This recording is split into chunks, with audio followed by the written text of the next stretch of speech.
Évangile de Jésus-Christ selon saint Jean. En ce temps-là, Jésus disait à ses disciples, « Comme le Père m'a aimé, moi aussi je vous ai aimé. Demeurez dans mon amour. Si vous gardez mes commandements, vous demeurerez dans mon amour. Comme moi, j'ai gardé les commandements de mon Père, et je demeure dans son amour. Je vous ai dit cela pour que ma joie soit en vous, et que votre joie soit parfaite. Mon commandement le voici, aimez-vous les uns les autres, comme je vous ai aimé. Il n'y a pas de plus grand amour que de donner sa vie pour ceux qu'on aime. Vous êtes mes amis si vous faites ce que je vous commande. Je ne vous appelle plus serviteur, car le serviteur ne sait pas ce que fait son maître. Je vous appelle mes amis, car tout ce que j'ai entendu de mon Père, je vous l'ai fait connaître. Ce n'est pas vous qui m'avez choisi, c'est moi qui vous ai choisi et établi afin que vous alliez, que vous portiez du fruit, que votre fruit demeure. Alors tout ce que vous demanderez au Père en mon nom, il vous le donnera. Voici ce que je vous commande, c'est de vous aimer les uns les autres.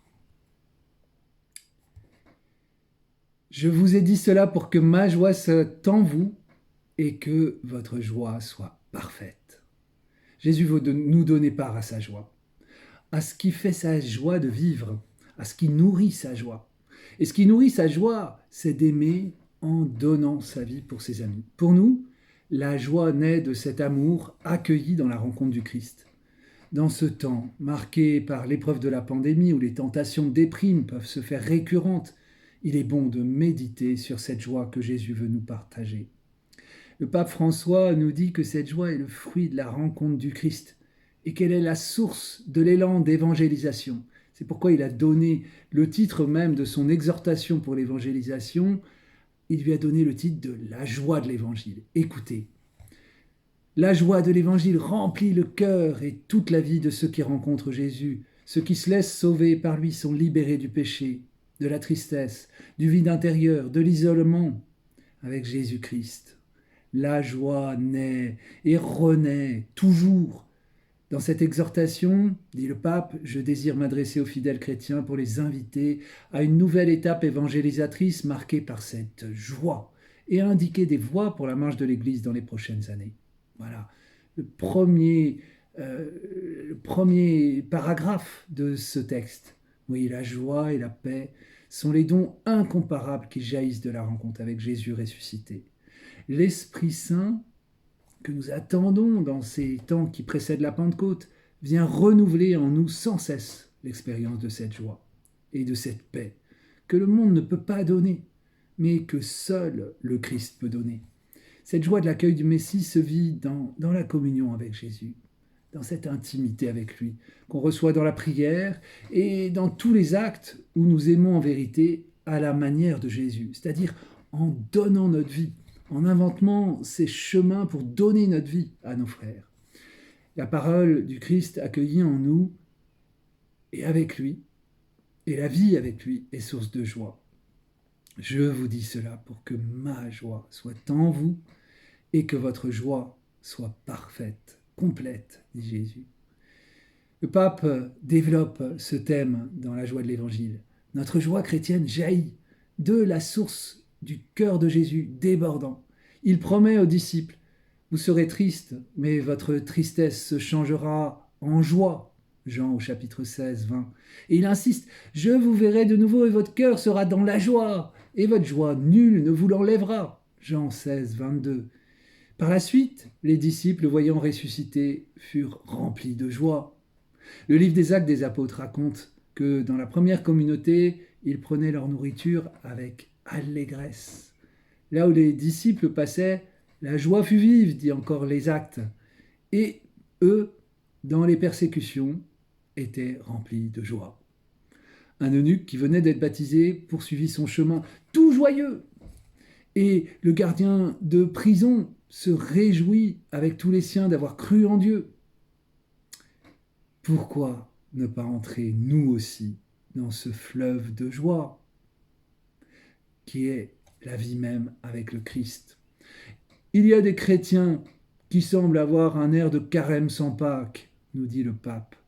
Cependant, je reconnais que la joie ne se vit pas de la même façon à toutes les étapes et dans toutes les circonstances de la vie, parfois très dures.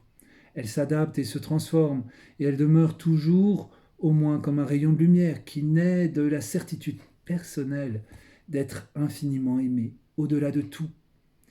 Je comprends les personnes qui deviennent tristes à cause des graves difficultés qu'elles doivent supporter. Cependant, peu à peu, il faut permettre à la joie de la foi de commencer à s'éveiller, comme une confiance secrète, mais ferme, même au milieu des pires soucis. Voilà encore cet extrait de la joie de l'Évangile. Évangéliser, c'est partager la mission du Christ et entendre son appel. Comme le Père m'a envoyé, moi aussi je vous envoie. Et c'est en demeurant en lui, dans cette mission quotidienne, que nous trouvons une générosité, une audace pour saisir les occasions d'aimer ceux que nous rencontrons en leur donnant notre vie. Et dans ce don de nous-mêmes, nous donnons aussi le Christ. Il n'y a pas de plus grand amour que de donner sa vie pour ses amis, nous dit Jésus. C'est le secret de la joie de Jésus. Et c'est ce secret qu'il veut nous donner de partager dans la relation avec nous. C'est l'Esprit Saint, quand on le prie au quotidien, qui ouvre notre intelligence pour inventer comment aimer à la manière de Jésus dans toutes les petites choses de la vie. Le risque est toujours de s'endormir dans une sorte de tranquillité routinière dans notre quotidien, où l'on ne sort plus assez vers ceux qui ont besoin de notre amour et de l'amour du Christ. Quand on laisse l'Esprit Saint nous souffler les chemins à notre intelligence, nous entraîner à sortir vers nos frères, c'est une vie plus intense et joyeuse qui s'ouvre à nous au milieu même des difficultés. C'est ce que souligne encore le pape dans son exhortation.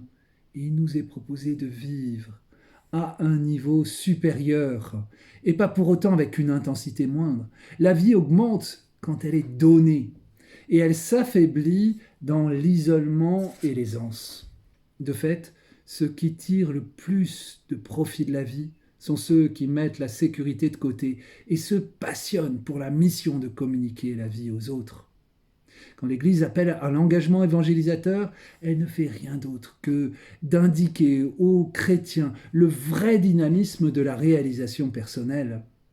Nous découvrons ainsi une autre loi profonde de la réalité, que la vie s'obtient et se mûrit dans la mesure où elle est livrée pour donner la vie aux autres. C'est cela, finalement, la mission. Voilà donc la beauté de cette exhortation. Si cet appel renouvelé à la mission nous demande un engagement sérieux, il ne doit pas nous faire peur, car le Christ est avec nous. Et comme il nous le dit aujourd'hui dans l'Évangile que nous méditons, si nous mettons en œuvre sa parole, nous sommes ses amis, ses intimes. Il est avec nous. Nous vivons la mission en amitié avec lui. Dans ces jours qui précèdent la Pentecôte, demandons à l'Esprit Saint de renouveler en nous cette joie de la rencontre du Christ. Venons au Christ humblement et disons-lui, mais oui, trop souvent je vis loin de toi, je ne demeure pas en toi. Renouvelle-moi dans cette communion amoureuse avec toi et que la joie de cette communion devienne contagieuse dans mes rencontres avec mes frères. Je vous propose d'être plus attentifs cette semaine justement à cette demande, à cette supplication chaque jour en ces temps qui précèdent la Pentecôte pour demander à l'Esprit Saint de nous renouveler et de renouveler en nous cette joie du salut, cette joie de la rencontre du Christ.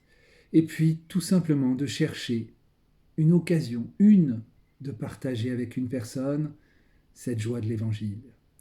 Bon partage